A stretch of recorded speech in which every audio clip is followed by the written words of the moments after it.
Welcome, weary traveler, to another tale from Sleep Story of Legends, where we weave the grandest adventures into gentle stories to guide you into a restful slumber. Before we begin, be sure to like, subscribe, and leave a comment on which legendary tale you wish to hear next. Now, settle in, close your eyes, and let us journey into the mind of Percy de Rolo. The world outside was a cacophony of sound, distant laughter, the crackle of a campfire, the rustling of leaves in the night breeze. But within Percy's mind, there was only silence, a heavy silence, thick with the weight of contemplation and the echoes of his past. He sat on the outskirts of the campsite, the firelight flickering across the intricate engravings of his firearm. The list was still unfinished, and the mere thought of it set his teeth on edge. His new companions had settled in for the night, their personalities a strange but oddly functional mix of chaos and camaraderie. Percy had never intended to travel with others again. The pain of losing his family, his home, and his purpose had driven him into isolation where he could focus solely on one thing, vengeance. But now, with this band of misfits at his side, he found himself thinking of more than just his list of names. Axildon was a man of secrets. Of that Percy was sure. A rogue's nature was to slip between the cracks of the world, to exist where others would not dare tread. Percy had been wary of him at first, those sharp, watchful eyes, always assessing, always calculating. But over time, he had come to respect Vax's instincts. He moved with a predator's grace, slipping through the dark with ease. But there was something else lurking behind that smirk of his, a sorrow that mirrored Percy's own. Did Vax understand loss? Did he carry ghosts with him, whispering in his ear, as Percy's own did? Perhaps. Keyleth was different, where Percy's thoughts were machines, calculated, structured, logical. Hers were rivers, flowing freely with no set course. Her connection to the natural world, to the elements themselves, was awe-inspiring in a way he could not quite understand. Yet she was young, so young that it almost hurt to see how much she still believed in goodness, in kindness, in the potential for change. Percy admired her optimism, even if he did not share it. He had once believed in such things, before Whitestone had been bathed in blood and fire. Now he wondered how long it would take before the world hardened her as it had him. Pike was a contradiction, a warrior of faith, a fighter wrapped in holy light, a woman who wielded a hammer with the same ease as she did compassion. Percy did not know what to make of her. Truth be told, he had never put much stock in gods. Where had the gods been when his family was slaughtered? Where had they been when his home was defiled? And yet, Pike was not naive. She had seen horrors, fought against them, stood against them, and she still believed in the light.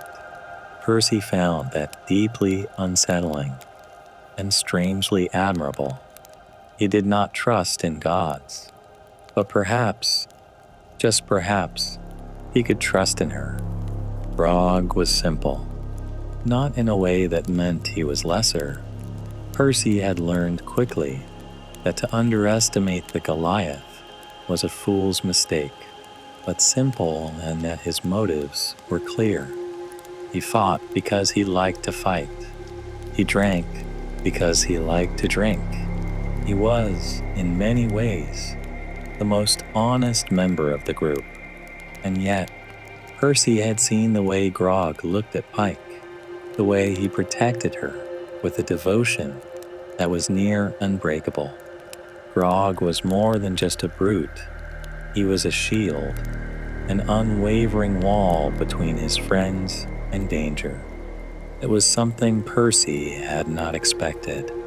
At first glance, Scanlan was an annoyance, an endless stream of flirtations, innuendos, and bawdy songs that grated against Percy's ever-growing headache. But Percy was no fool. He recognized intelligence when he saw it, and Scanlan had a mind sharper than most. It was all an act, wasn't it? The performance of a man who had learned that humor could shield as well as any armor.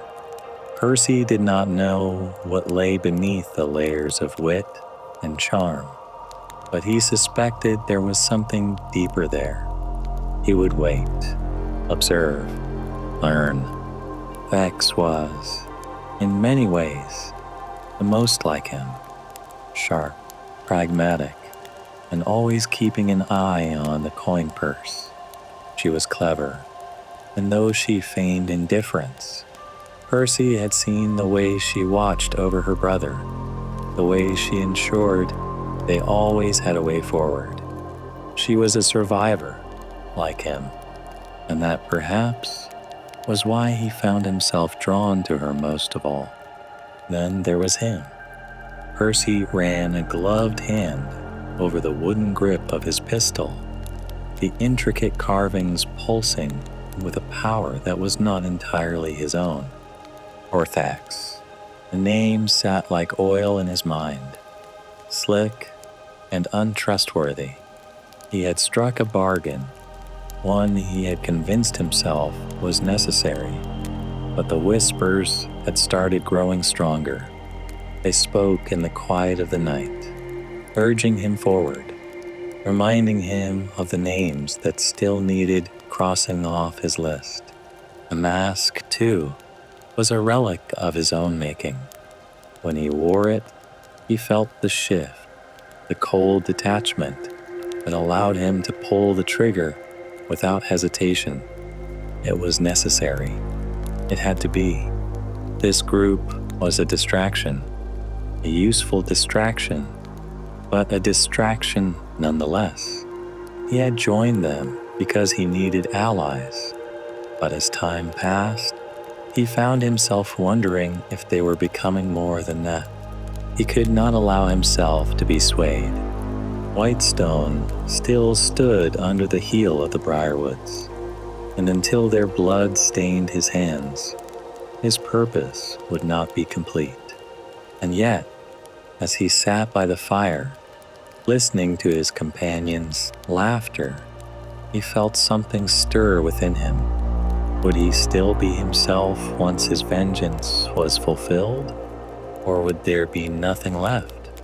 As the fire crackled and his thoughts spiraled, Percy tightened his grip on the gun, the demon's whisper curling around his mind like smoke. Not yet, he told himself, but soon. Thank you for joining us tonight on Sleep Story of Legends. If you enjoyed this tale, remember to like, subscribe, and leave a comment below with the stories you wish to hear next. Until we meet again, rest well, dream deep, and may your adventures be ever legendary.